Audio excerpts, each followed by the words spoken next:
कर्नाटक के मंदिरों पर लगेगा टैक्स, सरकार के फैसले पर सियासत जारी। बीजेपी ने साधा निशाना, बीजेपी को बैठे बिठाए मिला मौका। बीजेपी ने कांग्रेस को बताया हिंदू विरोधी। नमस्कार, आप देख रहे हैं न्यूज और मैं हूं आपके साथ तनु Sharma. Not anti-Hindu. Actually, BJP is anti-Hindu because, see, I'll send you English version copy to you. This act came into existence in 2003. In 2011, they made some amendments. At the time, maybe Yediyurappa or Sadananda Gowda was chief minister. At that time, up to 5 lakh, there are about 34,000 temples. शायद ये देश का पहला राज्य होगा जहां मंदिरों पर टैक्स लगाया गया है। हम बात कर रहे हैं कर्नाटक की, जहां सरकार ने विधेयक पास करवाकर मंदिरों पर टैक्स लगा दिया है। कांग्रेस सरकार की तरफ से विधानसभा में पेश किया गया कर्नाटक हिंदू धार्मिक संस्थान और धर्मार्थ बंदोबस्ती बिल 2024 पास हो गया है। अब कर्नाटक सरकार मंदिरों से टैक्स वसूल करेगी।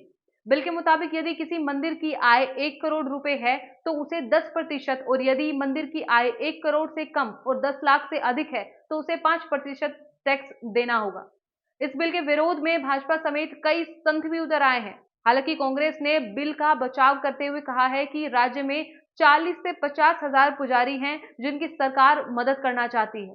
भाजपा के आरोपों का खंडन करते हुए सरकार ने कहा कि ये प्रावधान नया नहीं है, 2003 से अस्तित्व में है।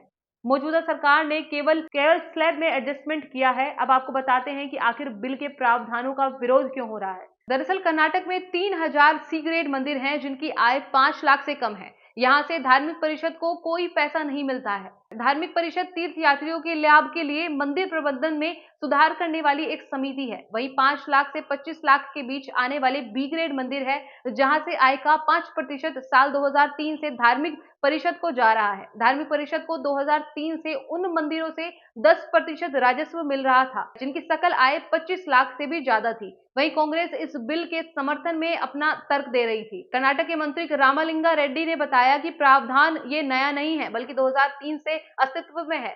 राज्य में 50,000 पुजारी हैं जिनकी सरकार मदद करना चाहती है। अगर पैसा धार्मिक परिषद को जाता है तो उन्हें बीमा कवर दे सकते हैं। अगर उनके साथ कुछ होता है तो उनके परिवारों को कम से कम 5 लाख रुपए मिलेंगे। प्रीमियम का भुगतान करने के लिए हमें 7 से 8 करोड़ रुपए की जरूरत है। वहीं मंत्री ने कहा कि सरकार मंदिर के पुजारियों के बच्चों को स्कॉलरशिप देना चाहती है जिसके लिए सालाना 5 से 6 करोड़ रुपए की जरूरत होगी। वहीं संतों ने इसका विरोध किया है। काशी के संतों ने इस विधेयक की निंदा करते हुए कांग्रेस सरकार पर कटाक्ष किया है। संत समाज ने इस विधेयक को मुगल कालीन फरमान बताया है। विधेयक को सुप्रीम कोर्ट में चैलेंज करने और कर्नाटक के राज्यपाल से अखिल भारतीय समिति ने इसे मंजूर न करने की मांग की है। अखिल भारतीय संत समिति के महामंत्री स्वामी जितेंद्रानंद सरस्वती ने इसकी मुगल काल के जजिया कर से तुलना की है। उन्होंने कहा है कि स्वतंत्र भारत में धर्म के आधार पर यह पहला मामला है। वहीं इस मामले में बीजेपी भी हमलावर है। बीजेपी ने कांग्रेस की सिद्धारमैया सरकार पर आरोप लगाते हुए कहा है कि सरकार मंदिरों के पैसे से अपना खाली खजाना भरना चाहती है।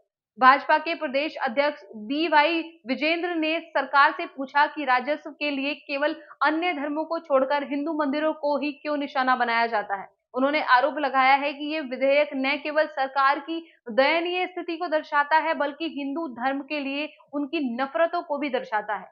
यानी बीजेपी को बैठे बिठाए एक मुद्दा मिल गया। हिंदुत्व के एजेंडे को लेकर बीजेपी ने कांग्रेस को घेरा है। आने वाले दिनों में पर और सियासत देखने को मिलेगी। आज की इस रिपोर्ट में इतना ही। मैं तनु शर्मा आपसे लेती हूँ इजाजत, फिर मिलती हूँ एक नई अपडेट के साथ। तब तक के लिए आप देखते रहिए एयर न्यूज। नमस्कार।